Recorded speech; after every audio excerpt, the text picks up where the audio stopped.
Now, I'd like your permission to show this 1 minute clip of just showing 30 seconds from February of you speaking off the cuff, and then another 30 seconds from August from the last time we spoke. It's okay if you don't want me to show it, but would it be okay? Go on.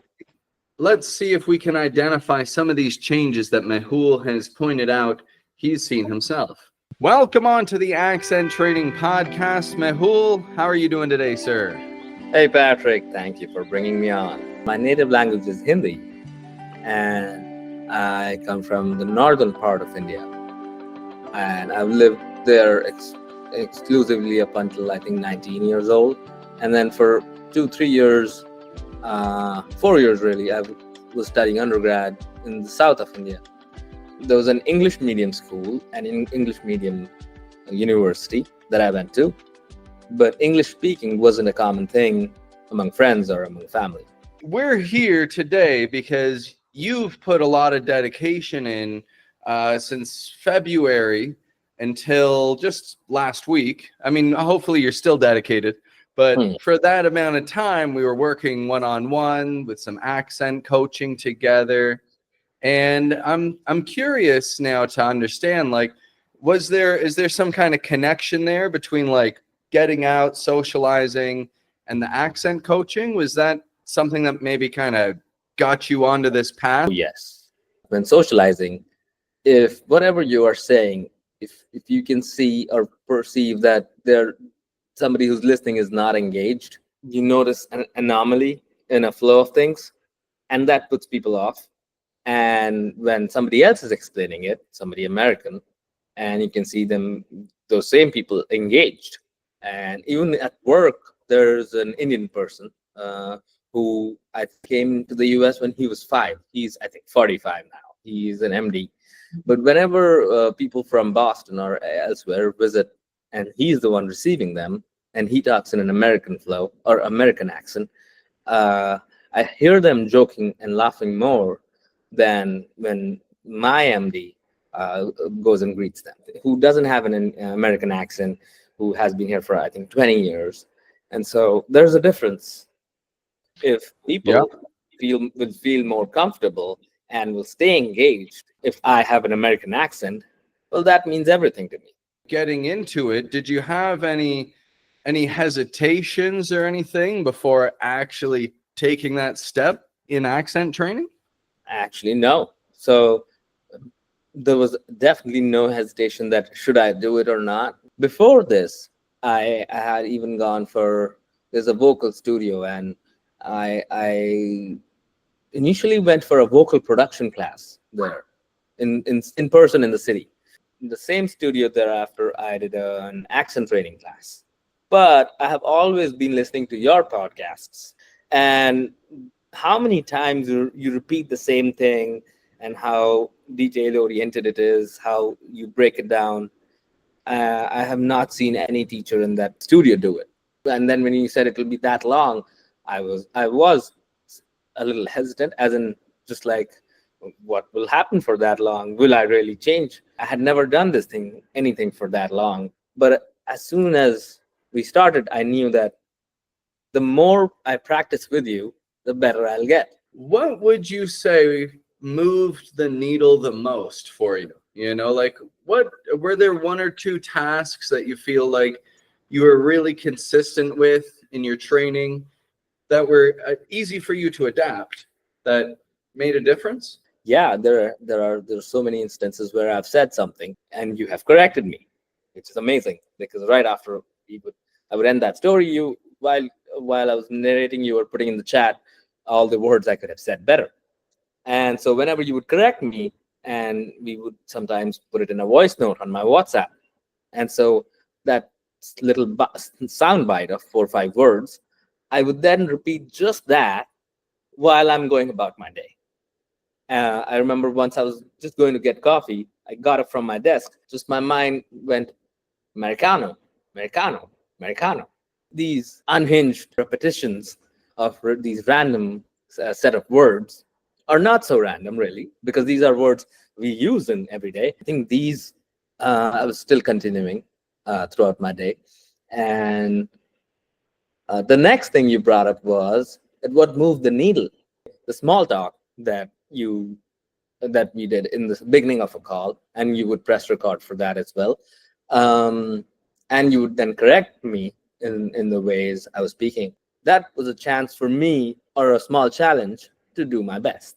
You fixing me there majorly moved the needle. That remained with me in my head, and often I would use the same phrase while I'm narrating the same story or something similar.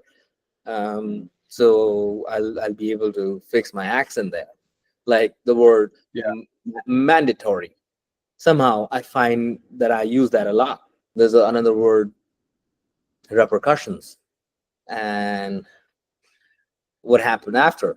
And I even started to make an Apple note of these phrases, because I would hear them in the podcast, and I'm like, yes, this is a nice way to convey that, and I would note them down, and I'll then use them with you, and then you will train me on its accent. So Yep. all of this was moving the needle. So it was not just one thing or two isolated things, but it was the whole system of catching something in real time as we're having a little chit chat starting classes, which I'm glad that you enjoyed that, because some people from some cultures, they don't like it. If you try to chat with them, they're like, no, come on, time's wasting. And I'm trying, and it's tough to explain to them, this is how I can catch the difficulties. Most of my learning has Yep. been through these feedback that you have given, and it's almost like your sound is what my brain ultimately remembered to be able to make that sound myself. You would correct me once, twice, but actually even 5, 6 times, you would be like, sorry, but still, sorry, but still. So you would correct me go until I get it right. And just that repetition and somebody working with me and that discussion just makes it so easy to ingrain it in the memory. It's effortless to remember it when there has been so much discussion about one word or pronunciation of one word. That repeated Yep. feedback, which no one gives and no one can give dedicated, repeated feedback in real life about the very phrases that you use. That's what has moved the needle.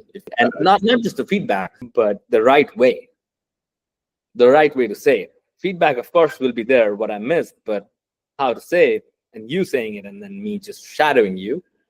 And then I shadow it with other people, or not people, but podcasts. So if any podcasts I'm listening, and the podcasts I listen also happen to be the ones I listen because I like a person's voice and the way they speak, the way where they pause, where they pick up. They're a comedian, and just the timing of their speech, I like that. In both ways, practicing with you or listening to that podcast, I am so much focused on sound and imitating that myself. Would you say that you're hearing more sounds? Like, is there much of a change in how you're hearing and using the sounds? Yes. Just the fact that things have been ingrained and have been practiced enough, if I don't have to think about the words I'm speaking, I'll automatically be in a flow. It's so hard to think and speak. And so it's just the practice that I've already done enables me to stay in a flow or pause comfortably. That enabled me to speak smoothly, like the O's and the R's. And coming to hearing them, I hear when people are incorrectly speaking. When I'm out and about and I hear somebody say something incorrectly, that's when I'm catching it. And that also helps. See, that's something that's an extra bonus I didn't even think about. Yeah. There you have it. So not only when you get to learn the right sound, you get to use that right sound, plus you get a better ear for the accents in general. Because again, it's often not that people are using things incorrectly, but it's just the patterns of their native language, right? Yeah. And have there been any times lately when you felt that the communication was better, that you were able to hold someone's attention a little easier? Oh, yes. When talking about recent weeks, I felt that I'm managing my pace. And this is something even my parents told me, that you talk too fast. And I know I talk too fast. Sometimes it feels like a necessity. Everyone's busy, but in a social setting and post student life, life is different. People are drinking beers and people are chill. It's not that everybody is really in a rush. So I should adapt to that. And just that I didn't know how to change, and I was neither changing.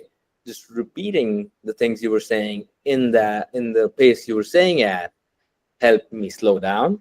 So once I managed the pace and the accent, which happens in hand, that ultimately meant that people were paying attention. As a coach, I would word that as finding the path of least resistance.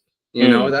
That's how you see compounding results, right? Like, you learn results in your voice projection, and that improves how you use all your vowel sounds.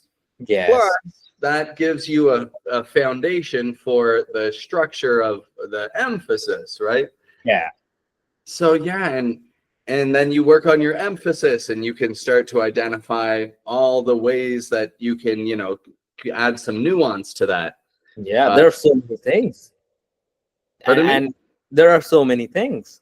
Yes. And starting off, you wouldn't know where to begin. I guess it'll only be by chance that you will encounter upon some things that'll really teach you, or somebody guides you, that you will slowly and painfully learn each thing. It's going to be a slow process for anybody unless there's a guide. Now, I'd like your permission to show this, if you're okay with this. Hmm. I've actually put together a quick little clip. This is just 1 minute. The one we saw the other day was 4 minutes. I see. 1 minute clip of just showing 30 seconds from February of you speaking off the cuff, and then Yeah. another 30 seconds from August, from the last time we spoke. Uh-huh. It's okay if you don't want me to show it, but would it No, be go okay? on. So just sharing my screen here. Let's give this a quick listen, and let's see if we can identify some of these changes that Mehul has pointed out he's seen himself. Just as I mentioned, that when somebody else is mentioning their story, or Yeah.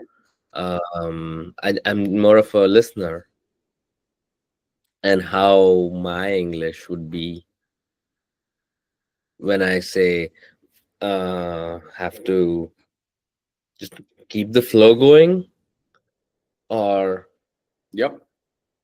say something like this, like when you mentioned on the WhatsApp how much of a pause I need, that with practice obviously that was going to improve, but along with the practice of how to pronounce those words and how to be in a flow, or how to manage my pace, they have helped to at least sound in a flowing motion, even if I internally am in a flow or not. Earlier there would be a burst of 4 or 5 words and then a pause for 4 or 5 seconds, right? And now it's not so much of a burst. Was there a certain point where you felt it kind of clicked for you? The R. So I was still playing poker with my friends, and whenever a friend of mine would say raise, and which he would say even jokingly, even though he has folded, he would still go raise, raise, and just being entertaining. So I would immediately catch how he says the word raise, and R, of course, is difficult to do, but him saying that will remind me how to say my R's. And I have realized that the more I practice R, my overall pronunciation improves. Do you have any parting pieces of advice for our listeners today? Anything that you feel would help them along on their accent training journeys? Yeah, hyper focusing on 1 or 2 things is also nice, because that will improve your overall muscles and just make your muscles more aware of how to pronounce those words. And there's definitely some commonality between the way the lips move and the way the tongue moves. So improving one thing might improve others as well. You don't have to learn each sound differently. Somewhere your brain is learning the commonality, or the core pattern.